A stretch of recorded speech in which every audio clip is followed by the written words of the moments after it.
اور اس وقت ہم اس پوزیشن میں اپنے آپ کو سمجھتے ہیں کہ ہم 2/3 اکثریت پنجاب سے نکالیں گے۔ جہاں تک نوجوانوں کی بات ہے، دیکھیں مریم نواز ہوں، وہ نوجوانوں کو اٹریکٹ کرتی ہیں۔ میاں نواز شریف جو ہیں وہ 3 دفعہ کے وزیر اعظم رہ چکے ہیں، ان کا ایک ایکسپیرینس ہے، ان کے آنے سے ہماری پارٹی بڑی متحرک ہوئی ہے۔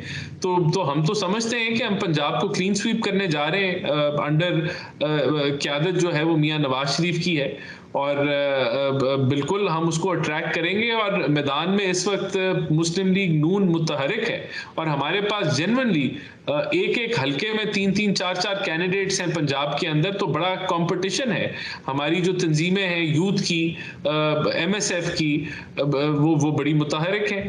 تو پنجاب کے اندر جو پی ٹی آئی کا ووٹ ہے، میں تو سمجھتا ہوں مسئلہ ہے کہ میں تاج حیدر صاحب سے یہ تو ابھی الیکشن میں 3 ماہ ہے، تو کہتے ہیں ہم تو کلین سویپ کر رہے ہیں، اور رانا ثناء اللہ بھی کہہ رہے تھے کہ 2/3 اکثریت، بلکہ 120 سے 125 نشستیں وہ غالباً پنجاب کی 160 نشستوں میں حاصل کرنے کا دعویٰ کر رہے ہیں۔ نہیں، ہم تو کوئی دعویٰ نہیں کر رہے، ہم تو اپنی پرفارمنس اور اپنا پروگرام لے کے پبلک میں جا رہے ہیں کہ ہم یہ کرنا چاہتے ہیں۔ اور میں خود ہیڈ ہوں الیکشن سیل کا، میں اس میں دعووں میں تو بلیو ہی نہیں کرتا، میں کام میں بلیو کرتا ہوں، اور میں سمجھتا ہوں کہ ہر پولنگ اسٹیشن پہ ہمیں جو ہے وہ پوری کوشش کرنی ہوگی۔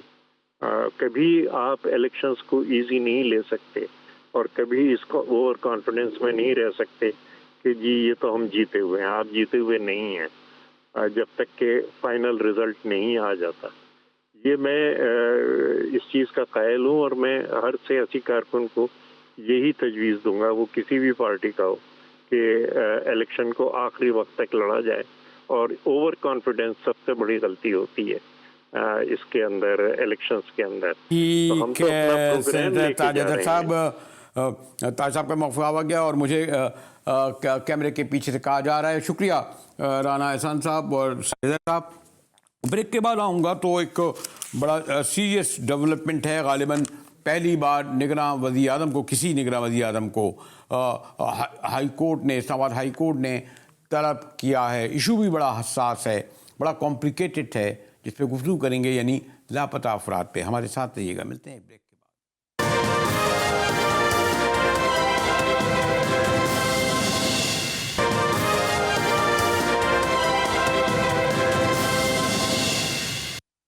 جی ٹی وی میں ایک بار پھر مجاہد بریلوی آپ کو خوش آمدید کہتا ہے۔ یقیناً لاپتہ یا گمشدہ افراد کا مسئلہ آج سے نہیں بلکہ دہائیوں سے ہے۔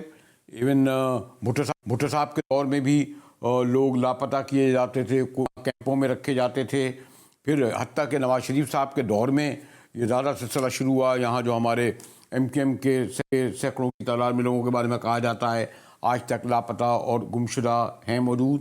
اور ہمارے آج اس حوالے سے ایک کمیشن بھی بنا تھا جیسے جاوید اقبال پہ، انہوں نے یعنی یہ بات درست ہے کہ جو فیکٹ فگر دیے جاتے ہیں، ایگزیجریٹ کر کے دیے جاتے ہیں، ہزاروں میں تعداد بتائی جاتی ہے، لیکن جیسے جاوید اقبال کی کمیشن نے کوئی اس کی تعداد 800-850 بتائی تھی، ان میں بیشتر لوگ پھر واپس بھی آ گئے۔ پھر یہ بھی حقیقت ہے کہ جو بارڈر کراس کر کے چلے جاتے ہیں ان کا پتہ نہیں چلتا، خاص طور پہ بلوچستان اور کے پی کا بارڈر جس طرح کا ہے۔